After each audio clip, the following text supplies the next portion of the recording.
between Cundy and O'Hara, and I've said it. I want Arteta out of Arsenal. I want him out of there. It's a big club, small manager. He's never managed anywhere before. There's probably Arsenal fans now shouting at the radio, going, "Get this geezer off." But I'm telling you now, Arsene Wenger. They'll be saying you hate him. They'll be saying Arsenal hate is growing. George Graham would have got us over the line last year, and we would have won the league. It's his inexperience and his decision making, I think, is costing this team. It is a fair point. It's a fair argument. It's a fair point. It's a fair argument. We know that the Arsenal hate exists. We know that Arsenal, the fear of Arsenal becoming good is growing. But it's a fair argument to say, I don't think this manager is going to take us over the edge. The question is, who can Arsenal sign genuinely, not who you want? Who could Arsenal genuinely attract as a manager to take over that you believe? And by the way, people say Ancelotti.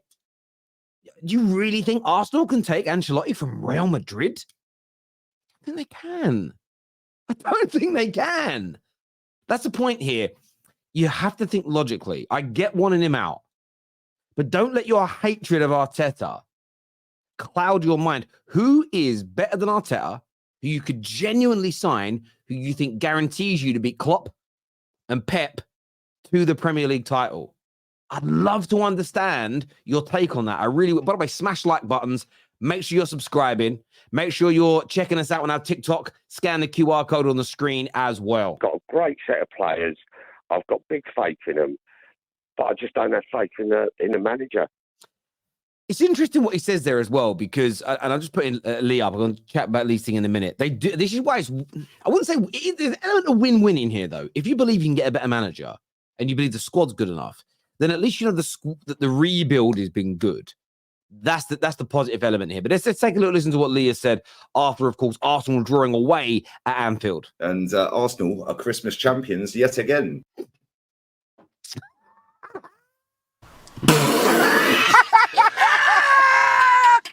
Champions, yes. We need to see the armpits in May, though, people. But cheers to everyone in here. 2023. Merry Christmas. Been ups and downs, smiles and frowns. And it is what it is. But big up to everyone who supported the channel, man. Nearly, 17,000 subs this year. Mad amount of views again. 12 million views. And road to 100K is fully on. So, yeah, big up to everybody. As you can see, I do have a green T-shirt on. Hence why my green screen is bugging out. But listen, big up to everybody inside. He's Hugh Hefner cardigan as well. I love it. Not cardigan, dressing gown. You can tell I've had a few sherbets at Christmas. Man, smash the like button. I'm also going live on the Fight Week show for the boxing. I'm currently watching Dubois now, 10th round with Miller. And it's a bit of a slugfest at the moment. But listen, it's what it is. Anyway, let's get back to the game. We started quick. We started early. We started fast out the traps. First minute, should have scored. Saka whipping a ball in, Alisson fumbling. Now I thought it was a Nana in goal at one point, but then Jesus putting a deflected shot over the bar off the corner. Should have scored. And I'm like, let's silence this Anfield crowd. The clocks rattled and got on side, but didn't quite pan out because we got the goal. Yeah, we got the goal. Big up Gabriel Magalhaes. Yeah, nice header. Yeah, great free kick from Odegaard. Nice. One of the very few things he did all game, by the way, because I thought he was poor tonight. Nice. But we'll come. Nice. I couldn't get that out of my head when he said it. What did he say there about? Let's go back. Big up Gabriel Magalhaes. Yeah, nice header. Yeah, great free kick from Odegaard. One of the very few things he did all game, by the way, because I thought Odegaard had a good game overall. Thought he was poor tonight. But we'll come to that in a second. And Gabriel Magalhaes scored, and you're like, yo, 1-0 up. 1-0 up. But the amount of times we wasted chances after that was crazy. Zinchenko. It's boring, bro. It's boring. I can't. Oh, my God! This guy doing. And you know what? At this point, it ain't even his fault. Yeah, the manager's got to stop playing him at left back. I know he brings something into midfield. How about play him in midfield? Yeah, play him in midfield because he was nowhere near Salah when that ball went over the top. 70-yard ball straight over the top. Yeah, Salah brings it down. You knew what he was going to do. You knew where he's going to try and go. He's going to try. I get why Lee's angry here, though, with Arteta. And I do think there has to be a conversation around Zinchenko.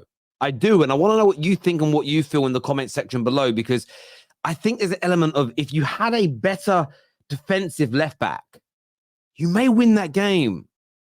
Maybe I'm wrong. Maybe I'm wrong. Just maybe, just maybe, you're able to win that game. Suck your mum, yeah, I said it, suck your mum. Sir Jim Ratcliffe gets you 25% of Manchester United. Announced on Christmas Eve today, as you will see it. And the breakdown of the deal is he acquires 25% of the club. There's going to be a further £300 million investment into Manchester United over the next 12 months. They haven't detailed exactly where that 300 million is going to go. It doesn't appear that any of the 1.3 billion being purchased on shares right now is going to lower the debt or anything along those lines. So we need to wait and see for the full detail of this. The completion of this deal is, of course, subject to the Premier League accepting it. There doesn't appear right now to be any reasons as to why that won't go through. But it's an interesting time for Manchester United because a lot of people didn't want Sir Jim, especially once they heard that, one, when we thought the Qataris were getting involved, two, the idea of the Glazer still remaining here. But what they do have, and it's been announced by Man United today, that they have got full responsibility for the football operation. And although this isn't the outcome I wanted in its entirety, it does appear there's going to be a plan to remove the Glazers fully. I also have said for a while that even if the Glazers remain, if we have the right football people on our board making the football decisions, we can still be highly successful because we spend as much money as anybody else on wages, transfers, etc. It's our structure and our culture that's been wrong. And the reason it's been wrong for a decade is because we've had bankers and inexperienced people running that football operation. And the word on the street is that Sir Jim is going to clear the decks, bring in his own people, the likes of Blanc, the likes of Paul Mitchell, the likes of Dan Ashworth, who can come in and really stamp their authority in terms of the culture at the club and the type of personnel that we employ. What does this mean, though, for Erik ten Hag? In my personal opinion, I do believe he should be moved on. We are not trying to play his style of football. He has admitted that. Therefore, unless we are going to decide right here, right now, that's how we want to play, start from Monday morning training, that's actually Christmas Day, Tuesday morning, that's how we want you to play, drop this nonsense you're doing, then I don't really see a return for him because that is the style of manager that he is.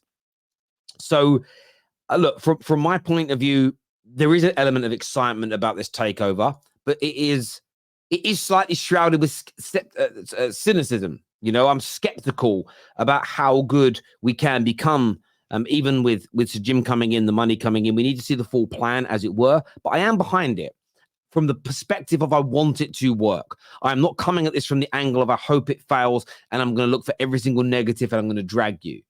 I'm someone who wants to financially start supporting my team again. I want to start buying kits. I want to start backing sponsors. I want to go back to games. And if there is a clear plan to remove the Glazers fully, if I see real football people running the football club, I see a concerted effort to improve us at core cultural level, systemic change, then I will back them. Because all I really care about isn't getting what I want, as in I want the Qatari owners and I want this player and this manager. I'm not that arrogant. I'm not that selfish. I want Man United not to become better at playing football, but I want to be proud of my football club again. And for 10 years, I have not been proud. I've not been proud of how we've been running for about 17 years, but we were still winning.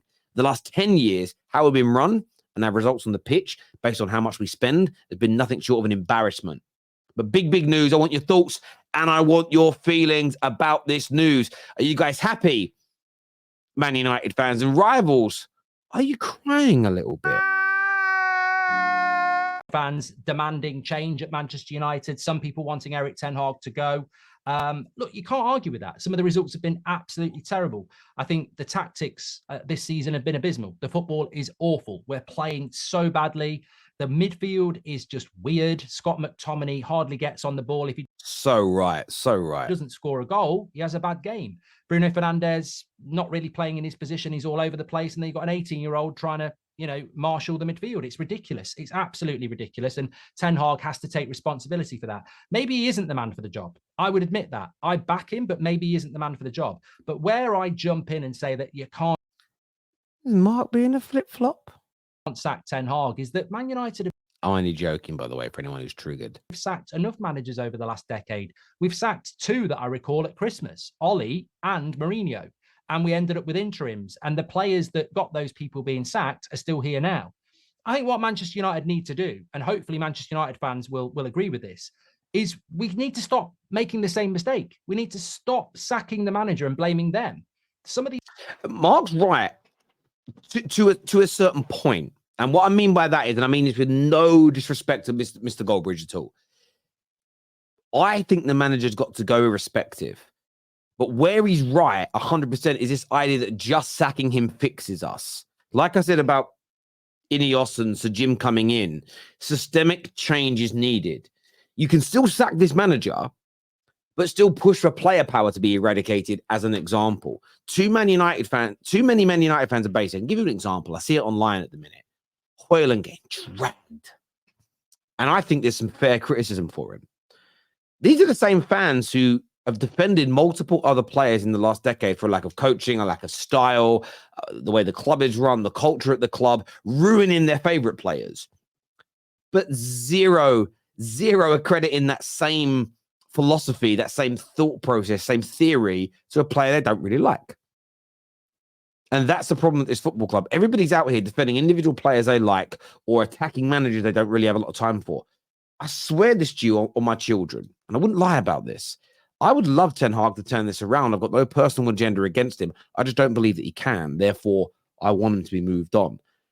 But this low-hanging fruit analysis, this simple, basic bitch kind of, and this is where Goldbridge is right, theory of if we sell this one player or just sack this manager, we're going to get better, is literally the cycle that we're in. We need systemic change, big player change, and a manager change, in my opinion. And maybe now with Sir Jim coming in, maybe, just maybe, we're going to get this. How dare you! Table until I find a team who'd start Garnacho and Anthony. He doesn't get in over Martinelli and Saka. He doesn't get in over Luis Diaz and Salah. Diaby and Leon Bailey is a no. Doku and Foden is a no. At Spurs, he's not in over Johnson and Kulusevski. Paqueta and Kudus is of course a no. As for Newcastle, whether you pick Gordon and Almiron or even go for Isaac and Harvey Barnes, they still don't get in. Low-key, they shouldn't even get in at United. It should be Rashford and Sancho. They don't get in. That made me laugh. That's actually funny. Over Mitoma and This guy's very good, by the way. I love this guy. Fati, and they don't get in over Mudryk and Sterling. We now go to the bottom half. Willian and Bobby Decordova-Reid are better than them, and Buemo and Wissa are better than them when fit. Same applies to Wolves, Neto and Hwang when everyone's fit. Do they get in over Semenyo and Tavernier? No. Do they get in over Elise and Ayew? No. No. You go to Dwight, McNeil and Harrison? No. Elanga and Gibbs-White? No. No. And for the new teams, Ogbene and Townsend? No. No. Archer and Hamer? No. No. And they don't get in over Burnley's Koleosho and Amdouni. So we go to the Championship. They don't even start ahead of Leicester's Mavididi and Fatawu, which means we stop at Ipswich, who themselves play good football. So maybe even they'd say no. Let me know if I got any wrong. Look, I'm going to say this. I get the point, and a lot of them are correct. I find it funny as well. I get it. And I think there's some truth to it. The problem that you have is that we do this. Man United have got a lot of talented players. I think Garnacho's got a lot of talent. And he's better than a lot of, talent-wise, he's better than a lot of the players you've mentioned. The problem we have is we have no structure and a poor coach when you add it all together. I think if you take some of our... Anthony, when he was at Ajax, was being raved about. If he 18 months ago, you'd have said 60, 70% of those players are better than Anthony, you'd been laughed at for your footballing knowledge. When Garnacho broke onto the scene 12 months ago, he was a better player, in my opinion, than he is now. And he might never quite get to the peak of his powers. But what I'm seeing happening now to so many of these Man United players is their overarching ability and quality is being completely written off because of where we sit in the league and the performances. This is why I'm so desperate for my club to get things right, because I think there's some real talent at the club. Not every player, but there's some real talent here that always get put down, that always regress. from the very best talent we've signed like Paul Pogba right down to Scott McTominay. I think at the right clubs, they'd all look better. There's a reason. The man actually said Alanga is better. Now, Man United fans will know how bad Alanga was last year, but now suddenly he looks better. There's something in that. Listen, I want your thoughts. I want your feelings below. Merry Christmas to everybody celebrating. If you're not, enjoy the day with your family. Until next time, take care. Goodbye. God bless. And I'll see you all again